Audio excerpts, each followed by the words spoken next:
عزیز طلباء السلام علیکم، میں آپ کا معلم اردو محمد حفیظ آپ سے مخاطب ہوں۔ بیٹا آج ہم اردو کا لیکچر نمبر 8واں لیکچر ڈلیور کرنے جا رہے ہیں، جس میں سبق کا عنوان امتحان ہے اور مصنف کا نام مرزا فرات اللہ بیگ ہے۔ بیٹا کل ہم نے مرزا فرات اللہ بیگ کا 7ویں لیکچر میں ہم نے بڑی ڈیٹیل کے ساتھ آپ کو اس کے متعلق کافی ساری ڈیٹیلز اور اس کی تفاصیل ہم نے آپ کو بتا دی تھی۔ آج ہم جو ہے سبق امتحان جو ہے اس کو ایک اوور آل جو ہے بتانے کی کوشش کریں گے، پورے ایک خلاصے کی شکل میں آپ کو بتانے کی کوشش کریں گے۔ اس سے پہلے آپ کو سبق امتحان کے حوالے سے کچھ بتانے کی کوشش کرتے ہیں کہ ہمارے جو اس نصاب میں سبق امتحان رکھا گیا ہے، رکھا ہے، وہ اس کے رکھنے کی وجہ کیا ہے۔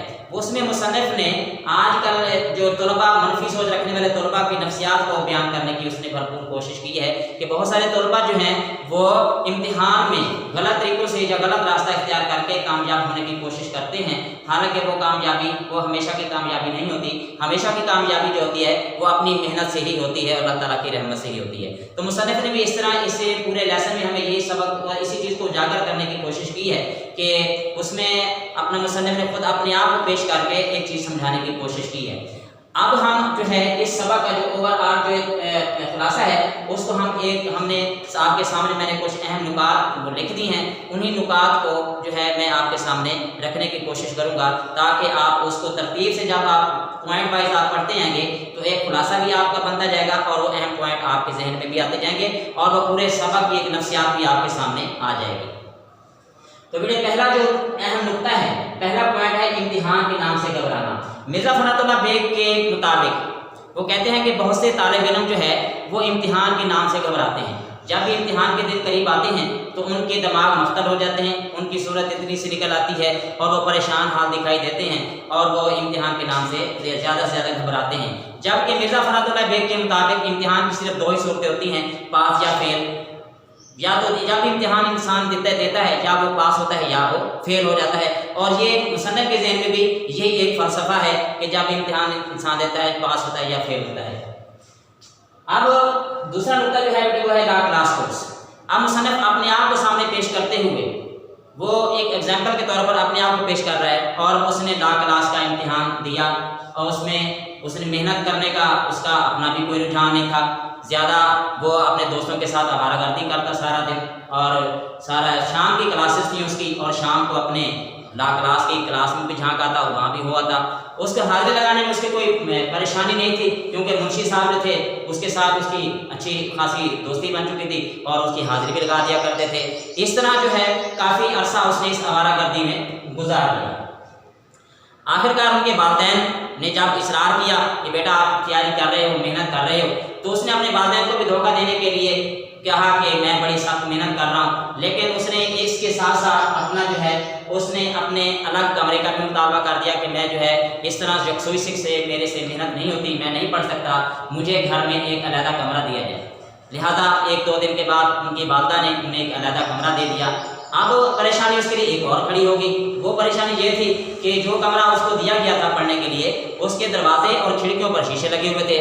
اب اس کے لیے یہ پریشانی تھی کہ اگر میں اندر بیٹھوں گا، میں نے تو پڑھنا نہیں ہے، تو میرے لیے باہر سے تو مجھے دیکھا جائے گا کہ میں نہیں پڑھ رہا۔ اس نے اس کا یہ حل نکالا کہ اس نے شیشے جو تھے کھڑکیوں کے اور دروازے کے اس کے اوپر کاغذ چپکا دیے تاکہ میں باہر والوں کو اندر نظر نہ آؤں، اور وہ شام کو 7 بجے سے اندر لیمپ جلا لیتا اور سو جاتا اور پھر صبح جو ہے 9 بجے اٹھتا۔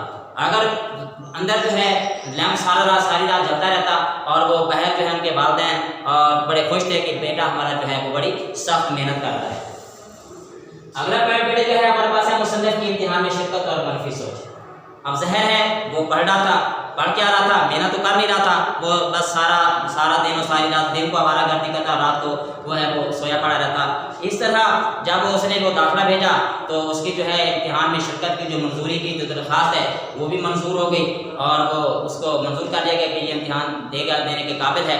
اس طرح جب وہ امتحان میں جاتا ہے اور اس کی منفی سوچ یہ ہوتی ہے کہ میں ظاہر ہے اس نے محنت کی نہیں ہوتی اور اس کے ذہن میں یہ ہوتا ہے کہ میں امداد غیبی کو مجھے مل جائے گی، کوئی نقل لگا لوں گا، کسی دوست سے پوچھ لوں گا، کسی نگران سے کوئی جو ہے میری مدد ہو جائے گی، اس طرح میں امتحان میں کامیاب ہو جاؤں گا، لیکن ایسا اس کے ساتھ نہ ہوا۔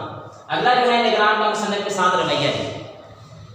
जब वो अपने कमरा इम्तिहान में पहुंचता है तो सबसे पहले तो आपको जो सीटिंग प्लान होता है, जहाँ पे उसकी जगह होती है, उसको जगह नहीं मिलती, निगरान उसकी मदद करते हैं और उसको उसकी सीट पे बिठाते हैं और वो बड़े खुश अखलाक़ी से पेश आते हैं।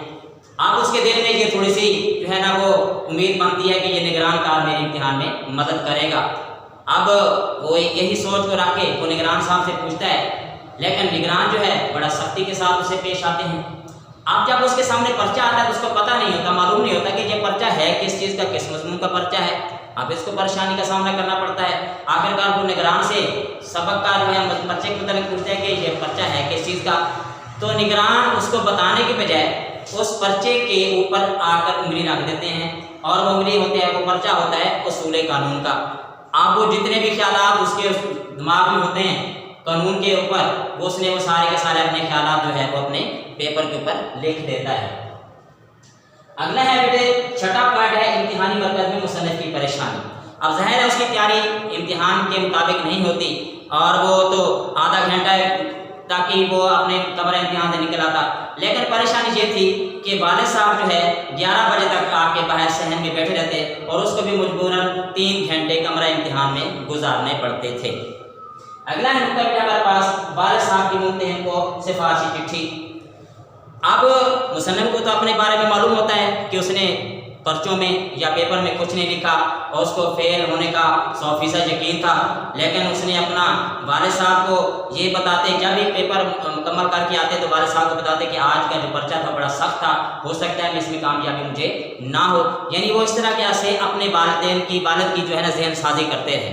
आखिरकार उन्होंने अपने सिफारिश के तौर पर मुंतहिन को सिफारिश करने के लिए कहा कि आप जाएं, सिफारिश लेके जाएं और मेरे नंबरों का भी से पता करें। वालिद साहब भी तैयार हो जाते हैं और वो दफ्तर में चले जाते हैं, मुंतहिन के पास चले जाते हैं कि साहबजादे ने पेपर दिए हैं और ला क्लास के, तो हो सके तो उसमें थोड़ी सी हमारी मदद करें।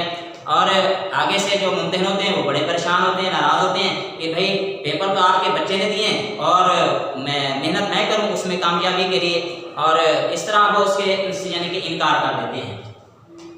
अगला पॉइंट जो है बेटे हमारे पास है मुसन्निफ का इम्तिहानी नतीजा। ज़ाहिर है जितनी मेहनत मुसन्निफ ने की होती है नतीजा भी उसी के मुताबिक आना है। मुसन्निफ ने सारा दिन आवारागर्दी की होती है, रात को उसने सो की गुजारी होती है, जब नतीजा निकलता है तो जुमला मज़ामीन में वो आला दर्जे से नाकाम हो जाता है।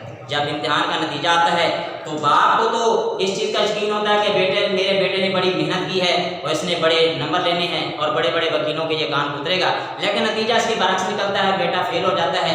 आखिरकार बेटा जो है वालिद जो है मुसन्निफ को अपने बेटे को तसल्ली देता है और मुंतहिनों को बुरा भला कहता है और कहता है कि बेटा इस साल नहीं तो अगले साल सही, 100 दिन चोर के तो एक दिन शाह का।